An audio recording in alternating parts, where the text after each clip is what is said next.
1011 एक sample data ले रहे हैं।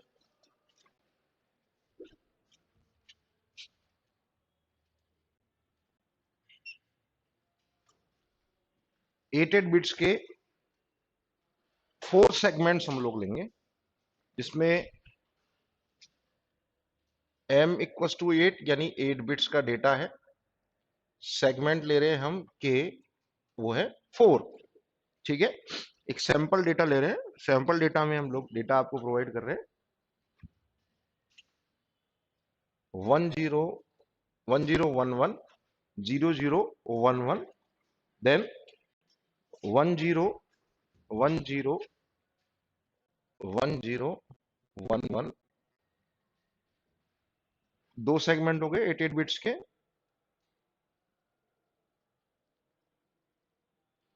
Then third segment 010।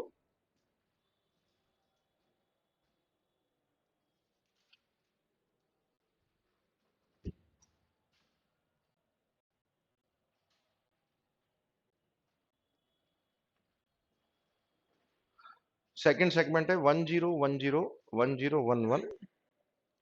Third segment है 010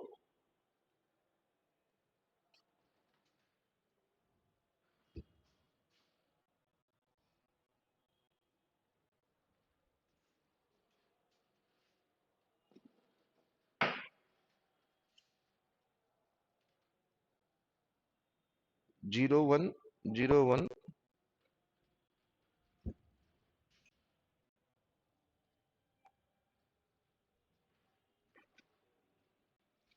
एंड फोर्थ सेगमेंट है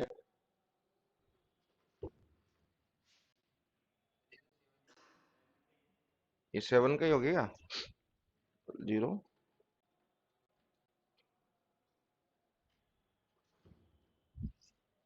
1।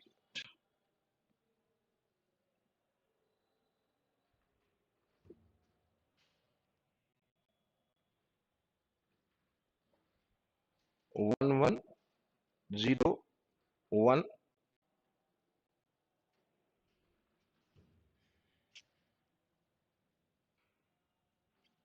0।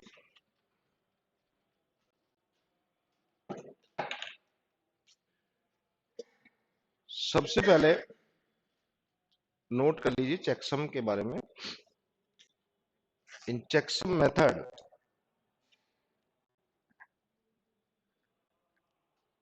the data is divided into k segments. Data is divided into k segments,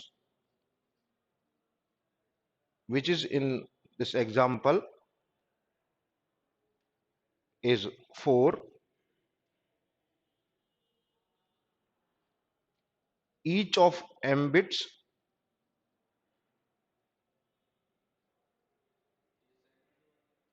k segment, which is in example 4 of each of m bits, which is 8 bits.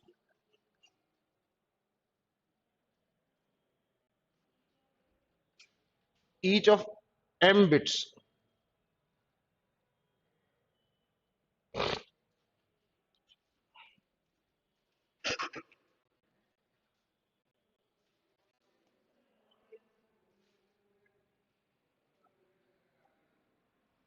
which is 8 bits, है ना। 8 bit का है हर segment. 4 segment हमने लिए हैं। At the sender and, at the sender end,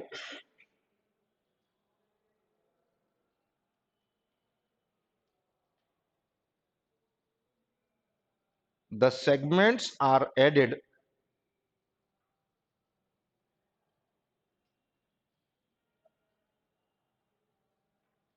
the segments at the sender end, the segments are added using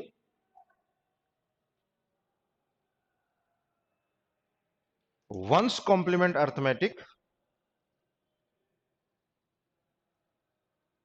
using one's complement arithmetic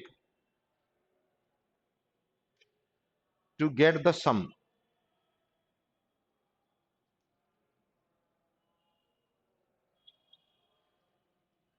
Then the sum is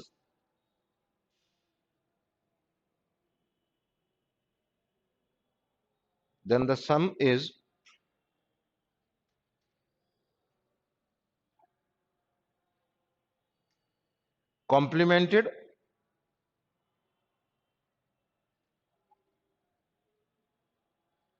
to get the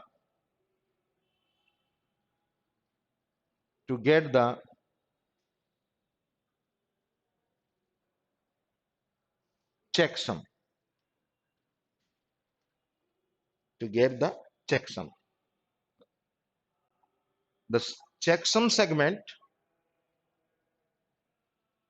the checksum segment is sent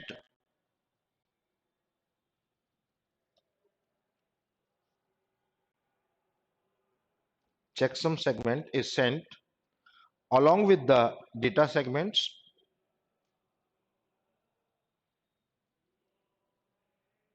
along with the data segments. ठीक है, देखें क्या करेंगे.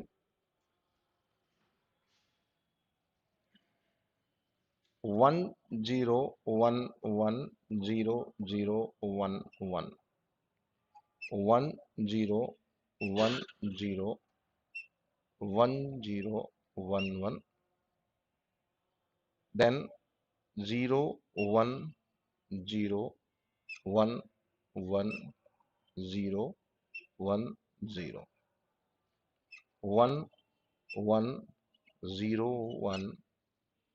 11010101. ठीक है, करो देखें सम.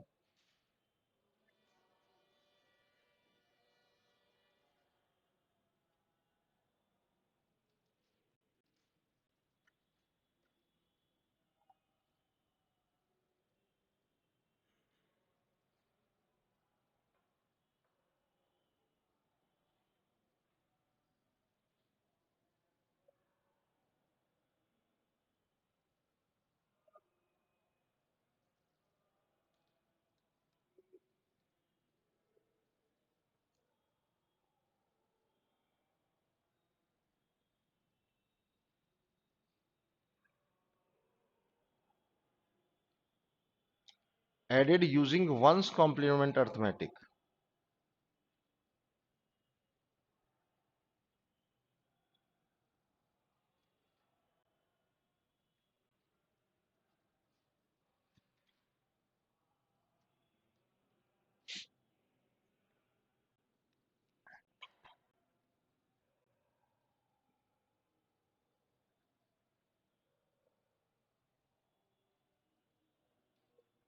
हम्म हम्म सम किया है, चेक सम निकाल दिया. सम किया है, हाँ. और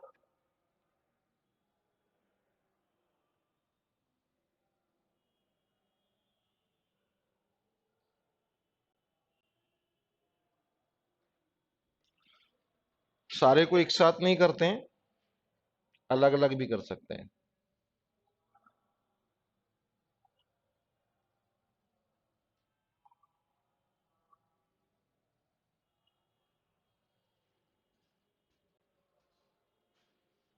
दो दो कर लो, करो.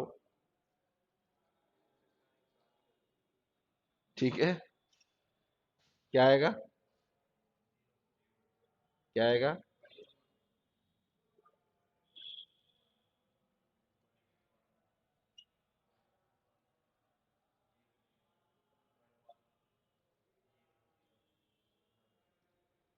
ठीक है,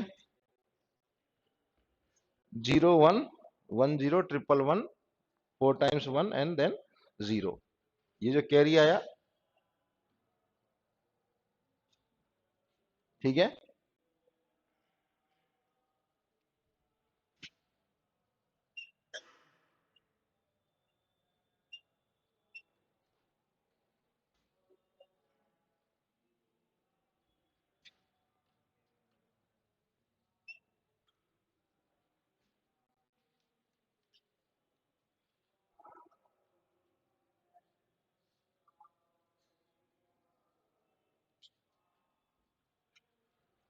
ये वाला उठा लो आप।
ये आपका सम है।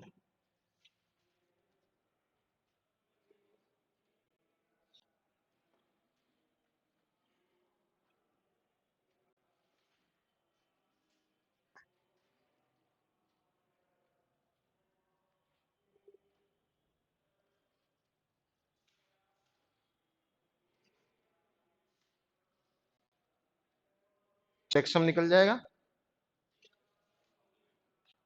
सिंपल सी बात है, जहां जीरो है वहां वन करना है, जहां वन है वहां जीरो करना है।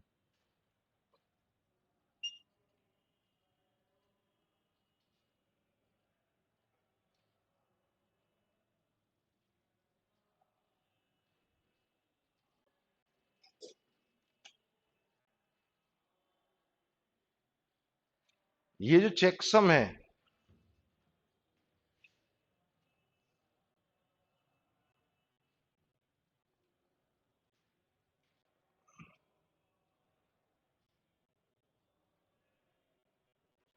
ये ऐड होकर जाएगा, अपेंड होकर जाएगा। ठीक है, रिसीवर एंड पर लिखो क्या होगा, ये उतार लो, देन लिखो receiver at the receiver and,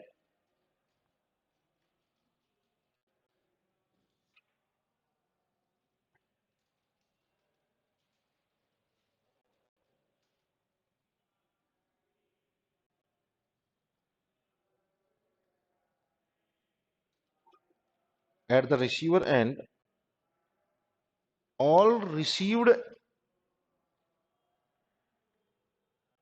segments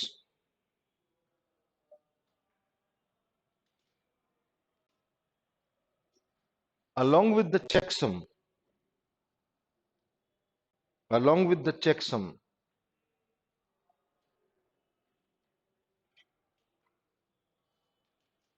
are added,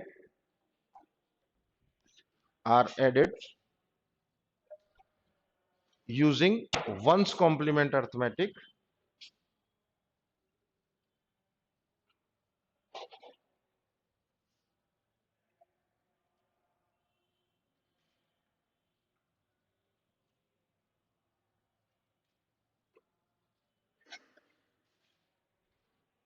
using one's complement arithmetic then to get the sum, sorry, to get the sum, to get the sum,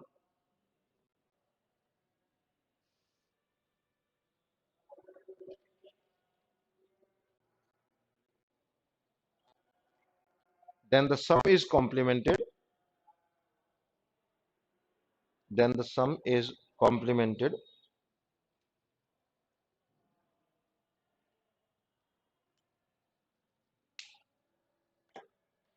sum is complemented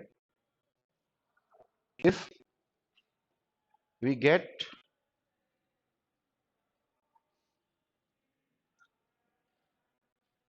result is 0.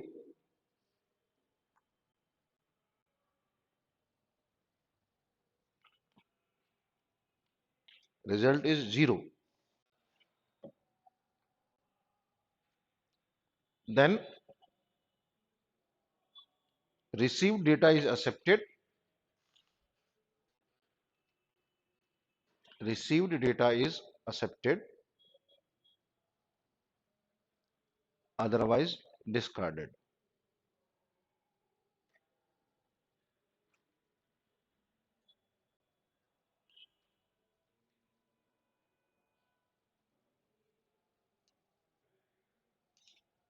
ठीक है, इन दोनों का सम कर लो, क्या आएगा?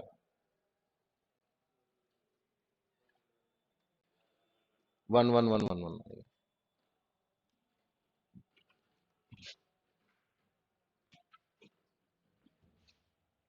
1 1 1 1 1 1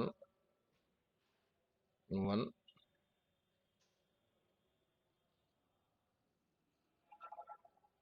ठीक है, complement करोगे,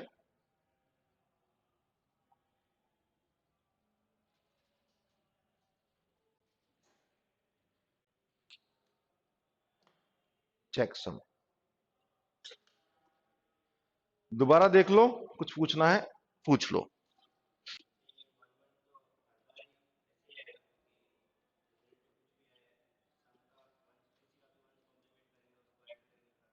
नहीं, कैसे होगा ऐसा?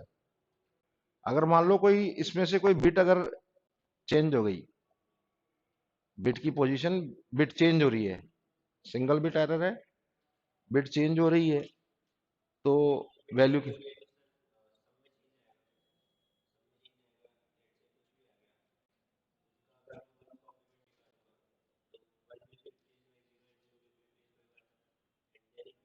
नहीं नहीं नहीं, जब जब हम यहाँ चेक सम कैलकुलेट करेंगे ना, यहाँ का जो सम है, जरूरी थोड़ी है यहाँ पे यही आएगा। हाँ, ये आएगा। हम जब इस जो चेक सम कैलकुलेट करेंगे, वो चेक सम इसके साथ जाएगा, वहां हम रिसीव करेंगे, रिसीवर एंड पे हम उस चेक सम को उसके साथ ऐड करके फिर एडिशन करेंगे। हाँ, मतलब अभी इस पोजीशन में यहां पर हमारे पास 5 स्टेप्स है, सपोज करो 1 2 3 4 और ये 5वां। ठीक है, एक स्टेप इसके अंदर इंक्लूड हो जाएगा, इसीलिए तो पहले हमने 4 सेगमेंट लिखे, अब ये 5वां ऐड हो गया। तो 5वां जब ऐड हो जाएगा, तो 5वें को जब हम इसके साथ ऐड करेंगे, तब जाके हमारा जो आंसर है वो चेंज होगा।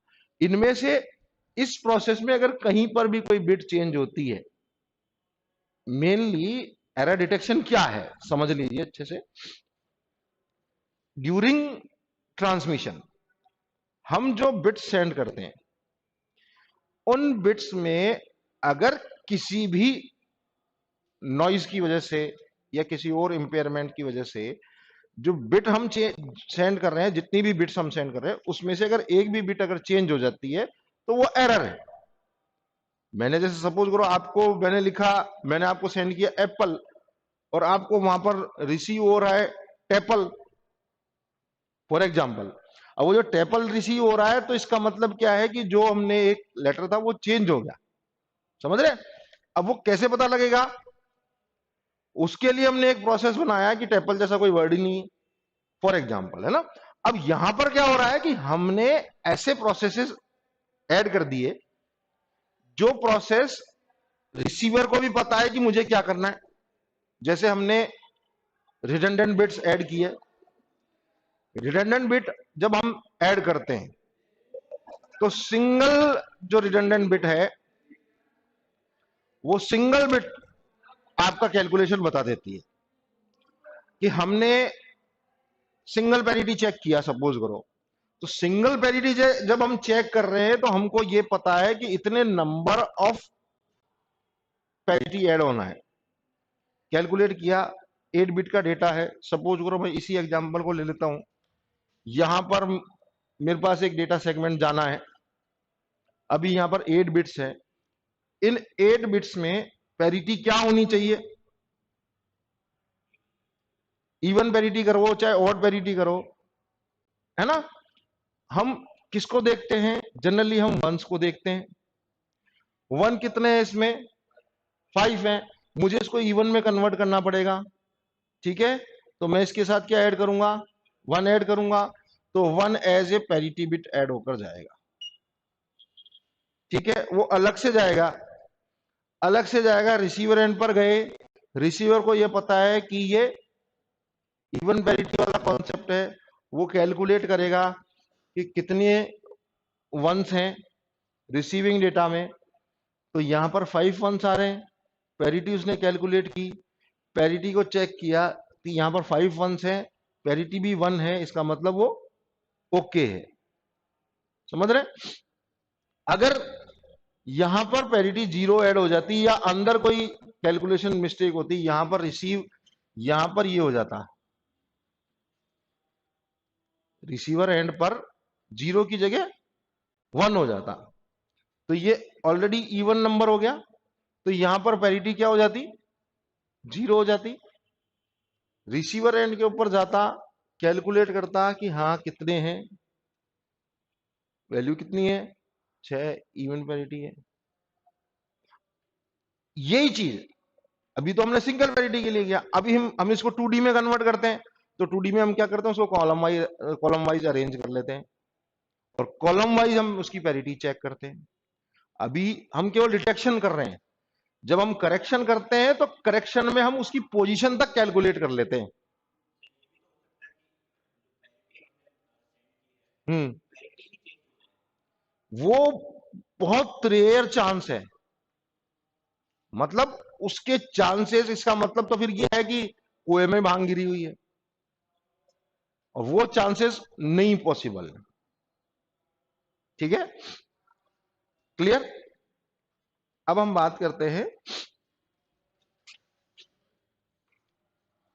एरर करेक्शन कोड्स की, है ना। सिंपल दो तरह के एरर करेक्शन कोड्स होते हैं, या ये कहें कि एरर करेक्शन कितने टाइप का होता है। सिंगल सॉरी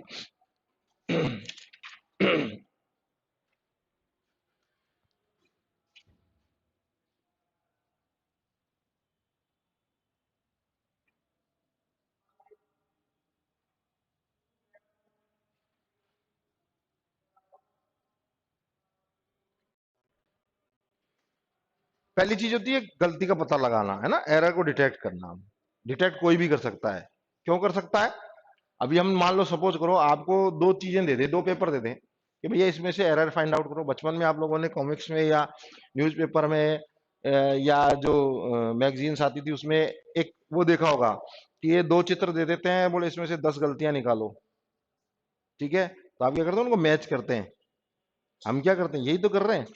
जो डेटा हमारे पास आया उस डेटा को देख रहे हैं, फाइंड आउट कर रहे हैं कि यहाँ पे ए की जगह इसमें डी लिखा हुआ है, यहाँ पे डी की जगह सी लिखा हुआ है। ये तो फाइंड आउट कर रहे हैं। अब उसको करेक्ट कैसे करेंगे? करेक्शन के लिए क्या वहां पे वो चीज होनी चाहिए ना, वो चीज करनी पड़ेगी। तो उसको करने के दो तरीके हैं। सिंपल सी तरीका ये है कि भाई जिसने बनाया तो उसको भेज दो कि भैया इसको करेक्ट करके दे दे, कि भाई यहां पर गलती है या ये गलती है, यहां पर गलती है नहीं, ये इसमें गलती है।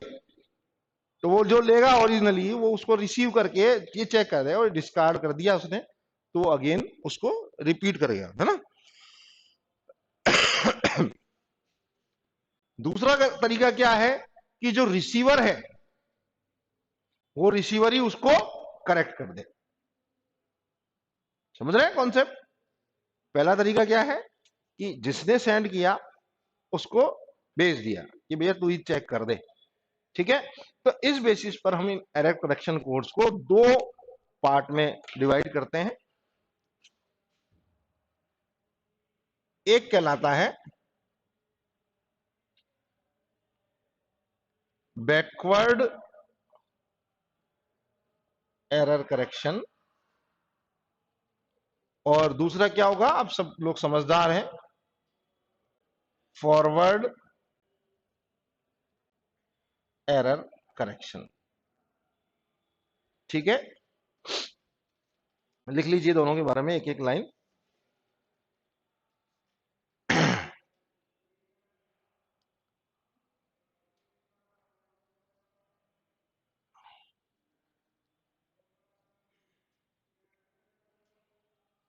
When an error is detected or discovered, when an error is discovered,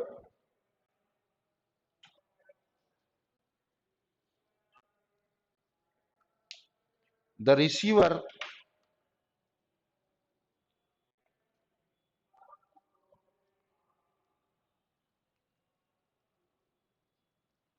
receiver tells the sender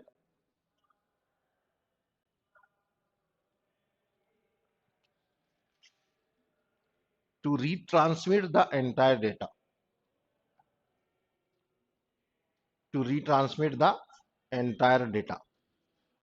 कि पूरा ही भैया वापस भेज दो, चेंज नहीं करना, पूरा ही वापस भेज दो। ठीक है, entire data unit, retransmit the entire data unit। ठीक है, number 2, that is called backward error correction. इसको बोलते हैं बैकवर्ड एरर करेक्शन, जिसमें रिट्रांसमिशन होता है।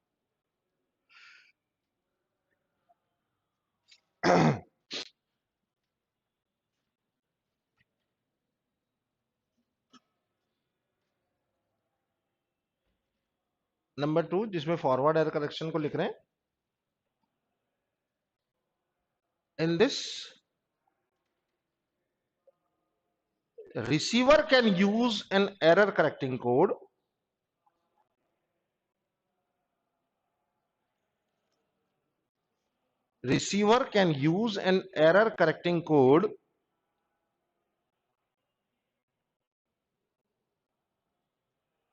which automatically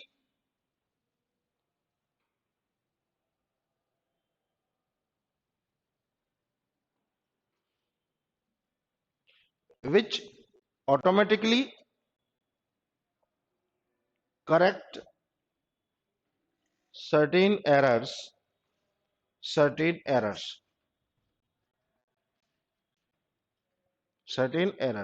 ठीक है, that is known as forward error correction.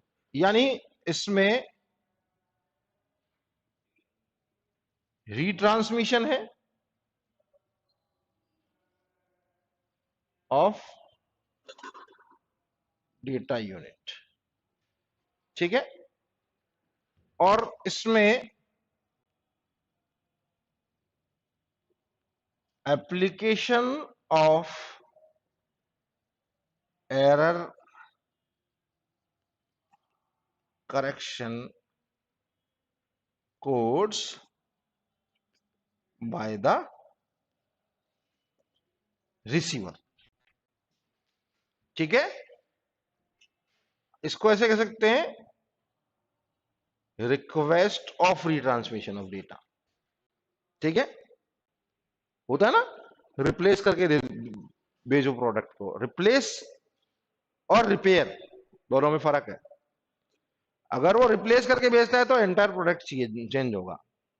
Repair करके अगर भेजता है इट मींस उसी को चेंज करके उसी को रिपेयर करके भेजा है, लेकिन वो रिपेयर उस एंड पर नहीं, यहां पर हो रहा है इसी एंड पर जहां पर जिसको मिला। यानी फॉर एग्जांपल मान लीजिए, सपोज करो मेरे साथ हुआ एक इंसिडेंट, एक प्रोडक्ट ऑर्डर किया ऑनलाइन, फर्स्ट टाइम आया, सेम प्रोडक्ट सेम कलर वाला एक आइटम ब्रेकेज, ठीक है, मैंने उसको अगेन उसको उसके लिए भेज दिया, भाई रिप्लेस करो इसको, है ना। दूसरी बार वही सेम प्रोसेस, लेकिन इस बार दूसरे आइटम में ब्रेकेज। दो बार ऐसा हुआ, तीसरी बार मैंने उसको ऐसे कह दिया, मैंने कहा भैया इसको रिफंड कर दे, ठीक है। तो जैसे मैंने रिफंड का नाम लिया, तो जो नेक्स्ट टाइम आया वो प्रोडक्ट बिल्कुल फ्रेश आया। कहने का मतलब क्या, उसने पहले वाले को रिपेयर करके भेज दिया, लेकिन वो जो आइटम था वो। तो कहने का मतलब क्या है कि यहां पर इन दोनों में फर्क जो है, अब हो सकता था मैं ये करता कि वो जो प्रोडक्ट था वो आइटम को मैं यही रिपेयर करवा लेता, खुद ही उसके अंदर कोई कैलकुलेशन अपनी करके उसको रिपेयर कर लेता, तो वो तो होता फॉरवर्ड एरर। यहां पर जो सेंडर था, उसी सेंडर को हमने कह दिया भैया इसको रिप्लेस करना है। कॉन्सेप्ट समझ में आ गया? यानी इसमें हमको कुछ नहीं करना, हमको केवल ये समझना है कि अगर हम रिट्रांसमिशन के लिए कह रहे हैं, इसका मतलब बैकवर्ड एरर करेक्शन है। अगर रिट्रांसमिशन की जगह हम खुद से एरर करेक्ट कर रहे हैं, तो हमको पढ़ना केवल यही है कि हमको खुद से कैसे एरर फाइंड आउट करनी है, खुद से कैसे एरर डिटेक्ट करनी है। इसका सिंपल सा तरीका यह है कि जहां जहां पर एरर्स हो सकती हैं, या हमको जो भी रिडंडेंट बिट्स लगती है, वहां पर हम रिडंडेंट बिट ऐड कर देंगे और चेक कर लेंगे एक बार किस किस हिस्से में एरर्स आ रही है, तो हमको उसकी एग्जैक्ट पोजीशन पता लग जाएगी और हम उसको कैलकुलेट कर। सिंपल सा तरीका है। कैसे सिंपल है वो समझना। सपोज करो मेरे पास डेटा बिट है, ठीक है, 0 1 1 0 1,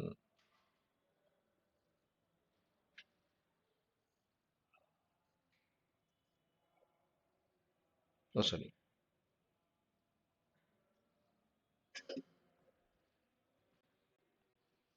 ठीक है, मैंने जगह फिक्स कर दी कि मुझे चेक करना है कि मुझे कहां का रिडंडेंट बिट ऐड करनी है। पहले पोजीशन पे कर दी, दूसरे पे कर दी, पांचवे पे कर दी, ठीक है, ऐसे दो तीन जगह मैंने रिडंडेंट बिट ऐड कर दी। यानी जो डेटा सेंड कर रहा हूं ना, या जो मेरे को डेटा रिसीव हो रहा है, उस रिसीविंग डेटा में मैंने उसको स्मॉलर पार्ट्स में डिवाइड कर लिया। ये मान लीजिए दो दो के ग्रुप में मान लिए कि भाई ये 2 बिट है, इन 2 बिट में क्या रिडंडेंट बिट होनी चाहिए, ये जो बाकी की 3 बची इसमें क्या रिडंडेंट बिट होनी चाहिए, ठीक है, और जो लास्ट की 3 बची उसमें क्या रिडंडेंट बिट होनी चाहिए। ऐसा प्रोसेस मैंने अडॉप्ट कर लिया। और जब मैंने ये देखा कि इन दो के अंदर रिडंडेंट बिट ये आ रही है, अगले दो में ये आ रही है, अगले दो में ये आ रही है, तो जैसे ही मैंने चेक किया तो यहां नहीं इस जगह पर एरर है। कैसे पता लगा कि फॉर एग्जांपल मान लीजिए ये है, ये 2 बिट मैंने पार्ट में डिवाइड कर ली, इन दोनों में अगर मैं केवल सिंपल पैरिटी चेक की बात करूं तो क्या पैरिटी आनी चाहिए? 2 1 है ना, इवन नंबर है तो 0 आना चाहिए ना। तो इसके लिए मेरी जो पैरिटी बिट होनी चाहिए वो क्या होती है? 0 होती है, ठीक है। ये दो काम खत्म हो गए। इस वाले पार्ट में आ जाओ, मैंने यहां पर इन दो की ले लिया, इन दो के लिए लिया, तो पैरिटी क्या होनी चाहिए? 1 होनी चाहिए। ये मैंने एक जगह छोड़ दी, यहां पे ऑलरेडी छुटी हुई जगह होगी, उसमें हम उसको थोड़ा सा जगह, तो यहां पर इवन पैरिटी हो गई। लास्ट के जो बचे उसमें क्या होनी चाहिए? ये जो 4 बच रहे हैं 0 होनी चाहिए, ठीक है। अब जब मैंने ये सारी पैरिटी ऐड कर दी, मुझे पता है कि इस पोजीशन पर पैरिटी बिट है, इस पोजीशन पर पैरिटी बिट है, इस पोजीशन पर पैरिटी बिट है। जब मेरे पास डेटा जब रिसीव हुआ है, तो रिसीविंग एंड के ऊपर मुझे ये पता लगना चाहिए कि कहां पर एरर फाइंड आउट होगी और मैं उसको करेक्ट कर लूंगा। कैसे करूंगा?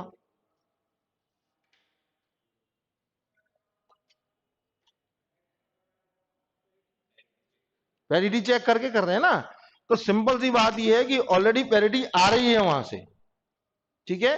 तो ये जब मैंने ये चेक किया कि भाई यहां पर दो वैल्यू है, इसकी जगह अगर मुझे रिसीव हुआ यहां पर 0, ठीक है। अगर मुझे यहां रिसीव हुआ 0 और इस जगह पर पैरिटी आ रही है 0, तो मैं ऑटोमेटिकली ये कैलकुलेट कर लूंगा कि लास्ट वाला जो चंक है ना, उस चंक में एरर है और उसको मैं करेक्ट कर लूंगा। पोजीशन वो कैलकुलेट करके दे देता है। इसके लिए एक बहुत अच्छा मेथड है और उस मेथड का नाम मैं आपको लिख के दे रहा हूं, और हम उसको अलग से जिस तरह से हमने ये डिस्कस किया है वैसे ही एग्जांपल से उसको डिस्कस करेंगे। जे डब्ल्यू हैमिंग ने इसको इन्वेंट किया था। इसको हम बोलते हैं हैमिंग कोड। क्या बोलते हैं? Hamming code. तो नोट कर लीजिए थोड़ा सा प्रोसेस कैसे हम लोग फॉरवर्ड एरर करेक्शन करते हैं सिंगल बिट्स के लिए।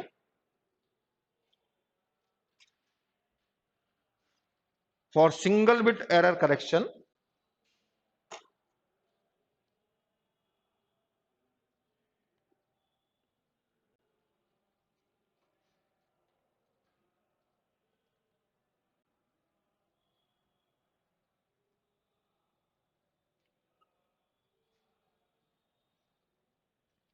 for single bit error correction,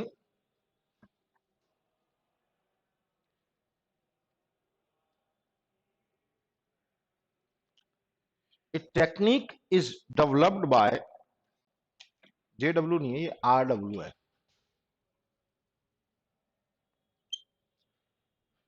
A technique is developed by RW Hamming,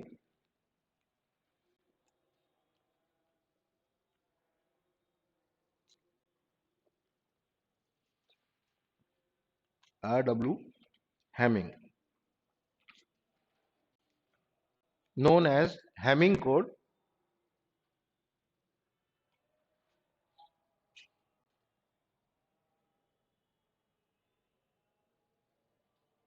Hamming code, Hamming code,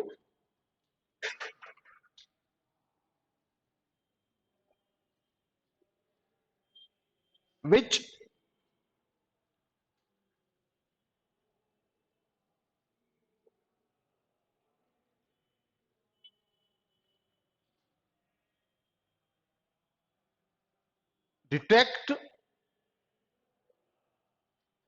detect and find out the exact position of error.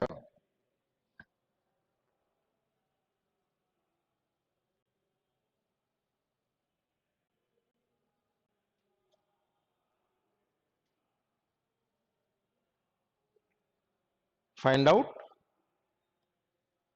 the exact position of error.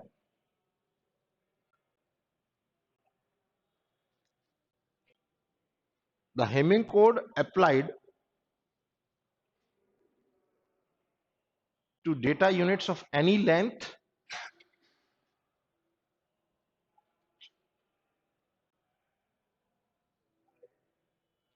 any length,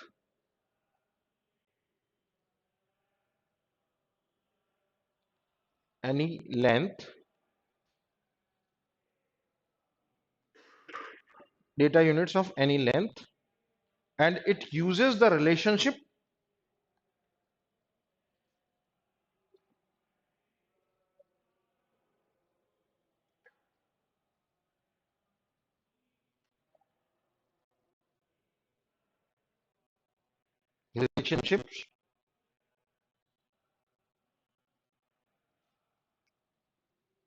between the data bits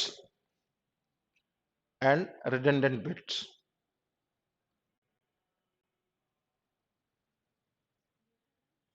And redundant bits, combination of data bits and redundant bits को हम use करते हैं Hamming code में.